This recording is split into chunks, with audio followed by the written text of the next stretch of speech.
Hello everyone, इस video में हम कवर करेंगे पैथोलॉजी। पैथोलॉजी में जो हमारा मॉड्यूल है उसमें हम लोग जो भी काम करते हैं वो इंटीग्रेटेड होता है हमारे रिसेप्शन काउंटर से।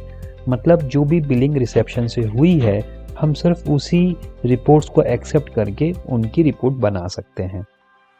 ये हमारा लैब का मॉड्यूल है। आप ये देख पा रहे हैं कि यहाँ पर जितनी जगह पर न्यू के आइकन फ्लैश हो रहे हैं, इसका मतलब ये है कि ये हमारी वो रिक्वेस्ट है जो लैब से हमें रिसीव तो हुई है बट उनको हमने एक्सेप्ट नहीं किया है। तो चलिए स्टार्ट करते हैं हम पैथोलॉजी लैब। ये हम कैसे काम करता है। पैथोलॉजी लैब के हम लोग मेन मेन्यू देख लेते हैं। पहले हमारे पास ओपीडी रिक्वेस्ट होता है, फिर आईपीडी रिक्वेस्ट होता है। ओपीडी रिक्वेस्ट वो रिक्वेस्ट होती है जो बिलिंग ओपीडी काउंटर से आते हैं। आईपीडी रिक्वेस्ट वो होती है जो हमें आईपीडी से रिक्वेस्ट होती है, जो किसी नर्स ने रिक्वेस्ट जनरेट की है और सैंपल लेने के लिए लैब टेक्नीशियन को रूम में जाना होता है। रिपोर्ट्स हमारे पास 3 तरह की होती हैं, पेंडिंग, प्रिपेयर, आउटसोर्स। पेंडिंग वो रिपोर्ट जिनका मैंने सैंपल तो एक्सेप्ट कर लिया है बट अभी रिपोर्ट फिल नहीं की है। प्रिपेयर्ड वो रिपोर्ट होती है जिनका मैं रिजल्ट फिल कर चुका हूँ और प्रिंट आउट निकाल सकता हूँ। आउटसोर्स वो रिपोर्ट होती हैं जो मेरे लैब में नहीं होती, मैं किसी आउटसोर्स लैब में वो सैंपल भेजता हूँ और उसकी मार्किंग मैं यहाँ कर सकता हूँ कि मैंने रिपोर्ट कब भेजी है और कब मैंने उसको रिसीव करना है। तो अभी हम सबसे पहली रिक्वेस्ट को एक्सेप्ट करते हैं जो लोकेश कुमार की है। लैब वाले आइकन पर क्लिक करेंगे, रिपोर्ट एक्सेप्ट हो जाएगी। रिपोर्ट एक्सेप्ट में आपको पहले ही देखना होता है जो बिलिंग रिसेप्शन से हुई है वो एज इट इज़ वो नेम आपके सॉफ्टवेयर के नेम से मैच करें, जो बिल्कुल मैच कर रहे हैं। और आउटसोर्स वाला जो आप देख रहे हैं जो कॉलम है वो बिल्कुल खाली है। इसका मतलब दोनों टेस्ट ये इन हाउस हैं आपके सॉफ्टवेयर के हिसाब से। आप इसको सेव करेंगे तो ये आपके पेंडिंग में पहुंच जाते हैं। पेंडिंग में पहुंचने के बाद आप इस पे ऐड रिजल्ट पे क्लिक करेंगे और रिजल्ट फिल करेंगे। ये आपकी रिजल्ट फिल करने की शीट होती है। इसमें यूनिट रेंज भाग में दी होती है। सबसे राइट में आप देखेंगे यहाँ पर डेट और टाइम का भी ऑप्शन दिया हुआ है। हो सकता है कोई रिपोर्ट आपको बैक डेट में बनानी है तो आप यहाँ से बना सकते हैं। पास्ट रिपोर्ट का भी ऑप्शन इसमें दिया होता है राइट साइड में। अगर सेम पेशेंट की इस सॉफ्टवेयर से पहले भी सेम रिपोर्ट बनी है तो पास्ट रिपोर्ट कॉलम आपके लिए होता है जो आपको ये असिस्ट करता है कि जब आपने लास्ट टाइम रिपोर्ट बनाई थी तो क्या क्या वैल्यू आपने फीड की थी। अभी मैं एक लमसम वैल्यू के साथ सीबीसी बना देता हूँ पेशेंट की।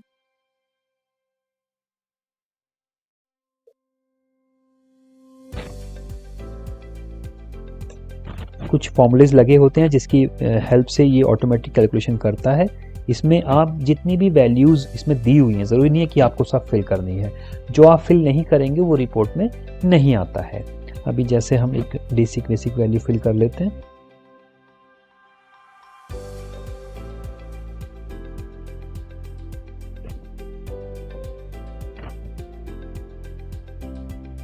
ओके, मैं इसको सबमिट करता हूँ। कुछ हमें नोट्स यहाँ ऐड करने तो कर सकता हूँ। अभी मैं इसको सबमिट करता हूँ, मेरी रिपोर्ट प्रिपेयर हो जाती है।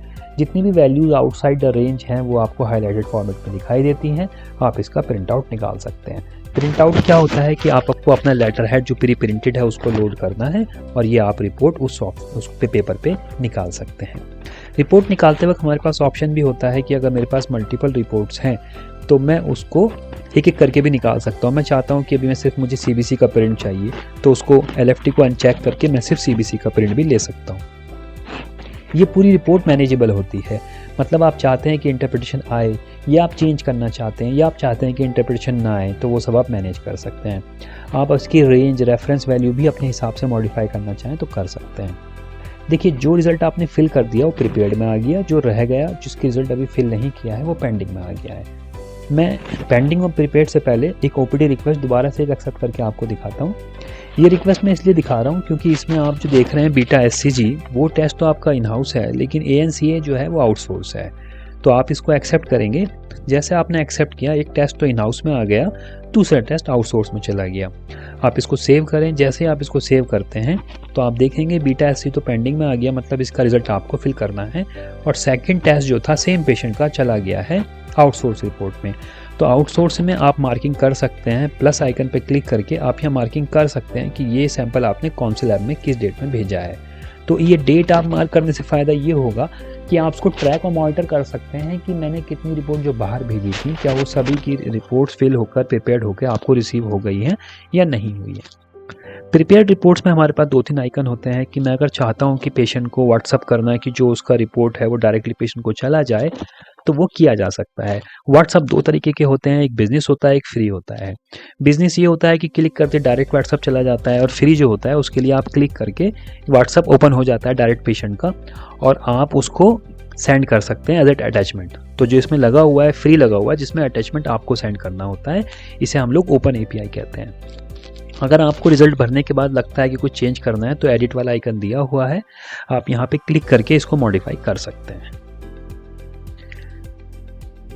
लैब में हमारे सॉफ्टवेयर में एक मशीन इंटीग्रेशन टूल भी दिया हुआ है। आपका सेल काउंटर के अंदर मशीन इंटीग्रेशन या लैन वायर इंटीग्रेशन या सीरियल पोर्ट इंटीग्रेशन या HL7 टूल दिया हुआ है, तो आप अपने सेल काउंटर मशीन को इस सॉफ्टवेयर से मर्ज कर सकते हैं, जिससे कि जो सेल काउंटर की वैल्यूज़ होती हैं वो मैनुअल फिल करने की ज़रूरत ना पड़े, वो ऑटोमेटिकली सॉफ्टवेयर वहाँ से फैच कर सकता है। इसके साथ साथ आप अभी चलेंगे रिपोर्ट्स में हमने एक सर्च का ऑप्शन भी दिया हुआ है। अगर मुझे किसी पेशेंट को नाम से सर्च करना है कि क्या हमने इसकी कभी सॉफ्टवेयर से रिपोर्ट बनाई है, तो आप सर्च कर सकते हैं। फाइंड पे क्लिक करेंगे तो आप यहाँ पर रिपोर्ट देख सकते हैं पेशेंट की। अभी बेसिकली मैंने शानली की भरी नहीं है रिपोर्ट, अगर मैं सर्च करता तो सर्च में डिटेल में यहाँ पर वैल्यू आती। हमारे पास सेटिंग टैब होता है। सेटिंग टैब के अंदर काफ़ी सारी चीज़ें होती हैं। आप यहाँ पर पैकेज बना सकते हैं, आप यहाँ पर रेट लिस्ट जो होती है उसको मॉडिफाई कर सकते हैं अगर आपके पास परमिशन है। टेस्ट को इन हाउस और आउटसोर्स और पैकेज और नॉन पैकेज मार्क कर सकते हैं। आप डिफ़ॉल्ट वैल्यू सेट कर सकते हैं किसी भी टेस्ट की। आप मेथड लगा सकते हैं, टेस्ट सीक्वेंसिंग लगा सकते हैं, इंटरप्रिटेशन चेंज कर सकते हैं, रेंज लगा सकते हैं। आप यहाँ पर टेस्ट को भी ऐड कर सकते हैं। मैं आपको पैकेज बनाना सिखा देता हूँ। पैकेज कैसे बनते हैं, मान के चलिए एक पैकेज है पैकेज 1, और पैकेज 1 के अंदर आपको फॉर एग्जांपल ABC जोड़ना है, तो इसको ऐड करें तो पैकेज 1 में ये आइटम हो गया है। आपको पैकेज 1 के अंदर CBC भी ऐड करना है, क्लिक करिए वो भी ऐड कर लीजिए। आपको पैकेज के अंदर KFT भी ऐड करना है। इसका मतलब ये है कि जैसे ही पैकेज 1 की बिलिंग रिसेप्शन काउंटर से होगी, ये कोई प्रोफाइल टेस्ट है, तो लैब में ये 3 रिक्वेस्ट एक साथ एक्सेप्ट हो जाती हैं। तो अभी मैं दिखाता हूँ, हम लोग OPD में जाते हैं और किसी पेशेंट का अगर मैं पैकेज 1 की बिलिंग करता हूँ, देखिए ये पैकेज 1 आ गया। यहाँ पर अगर मैं इस 2500 की बिलिंग करूँगा और जब मैं इसको एक्सेप्ट करूँगा लैब में, मैं बिलिंग करके ही आपको दिखा देता हूँ। ये मैंने पेशेंट को एक्सेप्ट किया है, आशा पेशेंट है, और मैं यहाँ पर ये पैकेज 1 की बिलिंग करता हूँ। जैसे ही पेशेंट ने पैकेज 1 की बिलिंग मैंने यहाँ पर की है, इमीडिएटली क्या होता है कि जो हमारा लैब होता है उसमें ये रिक्वेस्ट चली जाती है, और जब हम इसको एक्सेप्ट करते हैं तो ये पैकेज अपने ब्रेकअप में कन्वर्ट हो जाता है। पैथोलॉजी की आगे की सेटिंग में हम देखेंगे कि मास्टर सेटिंग कैसे होती है और इसको कैसे मैनेज किया जाता है। मास्टर सेटिंग थोड़ी सेंसिटिव होती है, इसको समझने के लिए आपको पैथोलॉजी के बारे में बेसिक जानकारी भी होनी चाहिए। हम स्टार्ट करते हैं पैकेज से। पैकेज में आपको बता चुका हूँ। उसके बाद हमारे पास रेट लिस्ट होती है। रेट लिस्ट भी आप नए नए टेस्ट इसमें ऐड कर सकते हैं, मॉडिफाई कर सकते हैं। कोई टेस्ट अगर पैकेज नहीं है तो उसको पैकेज बना सकते हैं। कोई टेस्ट इन हाउस से आउटसोर्स और आउटसोर्स से इन हाउस भी बना सकते हैं। इसमें एक रेफरल शेयर का ऑप्शन भी होता है, वो सब हम जब समझाएंगे, जब हम पूरी अकाउंटिंग का एक आपको डेमो देंगे। फिलहाल हम आगे चलते हैं डिफ़ॉल्ट वैल्यूज़ की तरफ। डिफ़ॉल्ट वैल्यूज़ क्या होती हैं और लैब में इनका रोल क्या होता है। देखिए मैं एक टेस्ट ले लेता हूँ, फॉर एग्जांपल यूरिन RM। मैंने इसको सर्च किया, फाइंड किया, तो जब ये मैं रिपोर्ट बनाऊंगा तो यूरिन RM के टेस्ट में मेरे को ये केमिकल और फिजिकल और माइक्रोस्कोपिक एग्जामिनेशन के ये सब ग्रुप दिखते हैं। तो अगर मुझे प्रोटीन की कोई वैल्यू डिफ़ॉल्ट सेट करनी है तो मैं यहाँ पर टाइप करूँगा। तो इससे एडवांटेज क्या होती है, जब आपके ऑपरेटर या टेक्नीशियन रिपोर्ट बनाएंगे तो उनको ये default values by default system में दिखाई देती है। उससे रिपोर्ट बनाना आसान हो जाता है और आपका कम टाइम रिपोर्ट बनाने में लगता है। आपको पर सेल्स की वैल्यू ये रखनी है या आपको ये एब्सेंट रखना है, प्रेजेंट रखना है, तो जब आप इसकी बिलिंग के बाद रिपोर्ट बनाएंगे तो ये डिफ़ॉल्ट वैल्यूज़ पहले से ही आपको सॉफ्टवेयर में फील्ड मिलती हैं। मेथड, आप किसी टेस्ट के बॉटम लाइन में मेथड अगर आप लगाना चाहते हैं तो आप मेथड लगा सकते हैं। जैसे फॉर एग्जांपल मैं एक टेस्ट ले लेता हूँ। जैसे हमारा एक टेस्ट है HbSAg रैपिड। आप जिस मेथड से कर रहे हैं उस मेथड का नाम आप यहाँ लिखेंगे। जैसे फॉर एग्जांपल मैं रैपिड कार्ड लिख देता हूँ। तो इससे क्या होगा, जब आपकी रिपोर्ट प्रिंट होगी तो उसके नीचे ये दिखाई देगा रैपिड कार्ड मेथड, और कार्ड आप इसमें मेथड में कार्ड कौन सा यूज़ कर रहे हैं वो भी आप इसमें लगा सकते हैं। जैसे मैं फॉर एग्जांपल जयमित्रा इसमें लिख देता हूँ। तो जब आपकी रिपोर्ट बनेगी तो उस रिपोर्ट में इस टेस्ट के बॉटम के नीचे ये लिखा आता है कि किस मेथड को सॉफ्टवेयर में यूज़ किया गया है। टेस्ट सीक्वेंसिंग ये होता है कि जब आपके मल्टीपल टेस्ट बनते हैं किसी पेशेंट के, तो आपकी जब रिपोर्ट निकलेगी तो सबसे पहले टेस्ट ऊपर कौन सा आएगा, बीच में कौन सा आएगा, बॉटम में कौन सा आएगा, सीबीसी ऊपर होना चाहिए, ब्लड ग्रुप नीचे होना चाहिए, एलएफटी ब्लड ग्रुप के ऊपर होना चाहिए। इस तरह की सीक्वेंस आप यहाँ से मैनेज कर सकते हैं। आइटम सीक्वेंसिंग, आइटम सीक्वेंसिंग ये होती है कि जो एक टेस्ट के अंदर जो आइटम होते हैं आप उनको कैसे मैनेज करना चाहते हैं। मैं आपको दिखा देता हूँ, एक सीबीसी का एग्जाम्पल हम ले लेते हैं। देखिए मैंने सीबीसी सेलेक्ट किया है। अब सीबीसी के अंदर फॉर एग्जांपल ये 28 आइटम्स हैं। अब सीक्वेंस ये सेट करता है कि जो ये 28 आइटम्स हैं ये किस क्रम में आएंगे, मतलब पहले एचबी आएगा या पहले आपका डीएलसी आएगा या पहले डब्ल्यूबीसी आएगा। तो यहाँ पर राइट साइड में सीक्वेंस प्रायोरिटी दे रखी है। अगर फॉर एग्जांपल मैं ईएसआर के आगे 1 लिख देता हूँ, इसका मतलब ईएसआर आपका टॉप पर आना शुरू हो जाएगा। या मैं चाहता हूँ कि एमसीएच जो है वो 2 नंबर पे आए, तो एमसीएच आपका 2 नंबर पे आना स्टार्ट हो जाएगा। तो इसलिए जो आइटम्स होते हैं टेस्ट के अंदर उनको आप सीक्वेंसिंग बना सकते हैं। इसके अलावा आइटम सीक्वेंसिंग के अंदर आप ये भी सेट कर सकते हैं कि फॉर एग्जांपल 28 आइटम सीबीसी में दिए हुए हैं, मैं चाहता हूँ कि 28 की जगह सिर्फ मेरे को 13 या 14 आइटम दिखें जो मैं लैब मेरे को अलाउ करती है। तो आप यहाँ से कुछ आइटम को सेलेक्ट करके डीएक्टिवेट भी कर सकते हैं, वापस एक्टिवेट भी कर सकते हैं। तो जब आप सीबीसी की रिपोर्ट बनाएंगे तो आपको केवल वही आइटम्स दिखाई देंगे जो आपने एक्टिवेट किए हुए हैं और उसी सीक्वेंस में जो सीक्वेंस आपने यहाँ से सेट की हुई है। इंटरप्रिटेशन, इंटरप्रिटेशन क्या होता है कि किसी भी टेस्ट का इंटरप्रिटेशन, आप यहाँ टेस्ट के नाम को सर्च करिए, सर्च आइकन में ये टेस्ट का निकल के आ जाएगा। आप इसको एडिट करके इसको एडिट भी कर सकते हैं। मान के चलिए आपको ये वाली वैल्यूज़ बोल्ड करनी है, ये ऊपर हमारा एमएस वर्ड इंटीग्रेटेड है, तो या इंटरप्रिटेशन आपको छोटी करनी है, वो सब आप कर सकते हैं। तो अगर कोई इंटरप्रिटेशन सॉफ्टवेयर में नहीं है तो उसका तरीका ये होता है कि आप उस टेस्ट का नाम यहाँ से सर्च करिए। आपने फॉर एग्जांपल CKMB टेस्ट लिया है, इस टेस्ट की इंटरप्रिटेशन आप यहाँ पर ऐड कर दीजिए। जब आप रिपोर्ट बनाएंगे तो ये इंटरप्रिटेशन रिपोर्ट के नीचे लग कर आती है।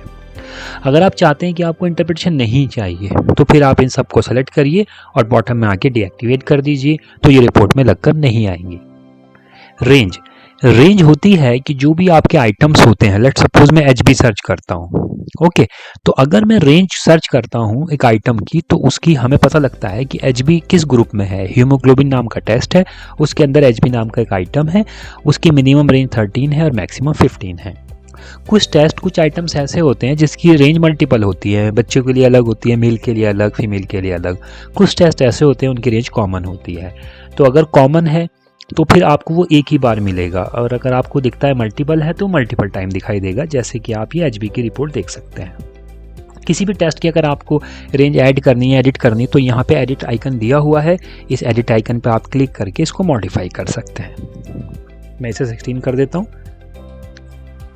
आप इसे एडिट करेंगे तो आप सिस्टम में हमेशा के लिए 15 हो जाएगा।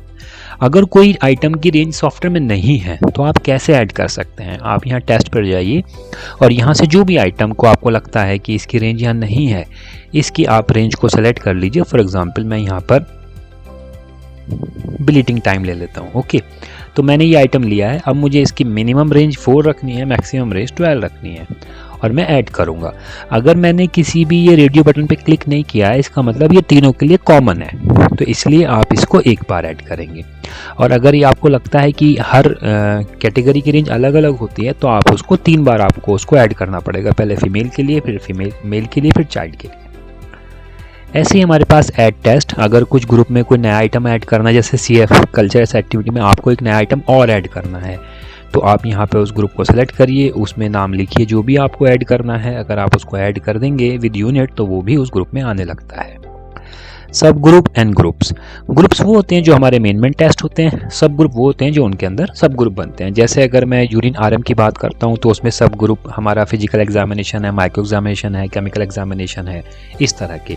जो सिंगल लाइन टेस्ट होते हैं उनमें कोई सब ग्रुप नहीं होता। जैसे मैं SCV कार्ड टेस्ट की बात करता हूँ तो उसमें एक ग्रुप होता है और वही उसका टेस्ट होता है। पैथोलॉजी के अंदर जो पॉइंट टू बी नोटेड ये है कि ये देखा गया है कि कुछ स्टाफ हॉस्पिटल्स के नए नए टेस्ट अपने आप लैब में ऐड कर देते हैं और फिर उनका क्वेरी आती है कि वो टेस्ट की रिपोर्ट सॉफ्टवेयर से नहीं बन रही है। तो बिल्कुल सही उनका क्वेश्चन होता है। इसका रीज़न क्या है मैं आपको बता देता हूँ। सबसे पहला पॉइंट ये है कि जितने भी रेट लिस्ट सॉफ्टवेयर में है उन रेट लिस्ट के नाम के अकॉर्डिंग ही सॉफ्टवेयर की सेटिंग के अंदर टेस्ट ऐड होते हैं। मतलब अगर हमने billing CSF culture and sensitivity से की है और यही नाम का रिपोर्ट सॉफ्टवेयर में अवेलेबल है तो ही रिपोर्ट बनता है, अदरवाइज वो रिपोर्ट नहीं बनता है। तो इसलिए कोई भी टेस्ट खुद से ऐड ना करें। उसके लिए आप जब सॉफ्टवेयर लें इनिशियल स्टेज पे ही हमें अपना रेट लिस्ट दे दें, और उसके बाद भी अगर आपको कोई टेस्ट ऐड करना है तो आप कंपनी के सपोर्ट नंबर पे कॉल करके हेल्प ले सकते हैं। मैं आपको दिखा देता हूं कि प्रॉब्लम क्या आती है। देखिए, एक रेट लिस्ट में मैं जाता हूं यहाँ पर, और यहाँ पर एक टेस्ट है। लेट सपोज बात करता हूँ, पैथ लैब के नाम से मैंने एक टेस्ट बना लिया है। अब जब मैं इस पे रिसेप्शन से इसकी आपने इसको टेस्ट को ऐड किया, अब मैं क्या करने जा रहा हूं, मैं पैथ लैब नाम का एक बिलिंग करता हूं, और बिलिंग करने के बाद ये इसकी रिसिप्ट जनरेट हो जाती है, पेशेंट को ऑफर कर देते हैं, कैंसिल करके वापस मैं पैथोलॉजी में आता हूँ। देखिए रिक्वेस्ट यहाँ पर आ गई है। तो जब मैं इसको एक्सेप्ट कराऊंगा तो आप देखेंगे ना तो ये आउटसोर्स में गया ना इन हाउस में गया, तो ये रिपोर्ट इसकी बनी नहीं पाएगी। क्योंकि पॉइंट इज दैट कि ये टेस्ट जिस नाम से आप बिलिंग कर रहे हैं एग्जैक्टली वही नाम वर्ड टू वर्ड हमारे सॉफ्टवेयर में भी उसकी रिपोर्टिंग होनी चाहिए। मात्र नाम ऐड करके बिलिंग करने से उसकी रिपोर्ट सॉफ्टवेयर को कैसे पता लगेगा क्या बनानी है। तो अगर मेरे सिस्टम में for example CPK NAC test की बिलिंग और रिपोर्टिंग दोनों है तो ही इसका बिलिंग करने का फायदा है। तो आप कोई भी रेट खुद से ऐड ना करें कोई भी टेस्ट, क्योंकि जब आप ऐसा टेस्ट ऐड करेंगे तो उसकी बिलिंग तो हो जाएगी, लेकिन जब वो रिक्वेस्ट पैथोलॉजी में आएगी तो उस समय आपको रिपोर्ट बनाने का कोई ऑप्शन मिलेगा ही नहीं। तो इस सॉफ्टवेयर के अंदर मैपिंग है, जो रेट लिस्ट के नाम है वही सॉफ्टवेयर में हमारे सॉफ्टवेयर में टेस्ट के नाम होने चाहिए, तभी उनकी रिपोर्ट बन सकती है। Thank you so much.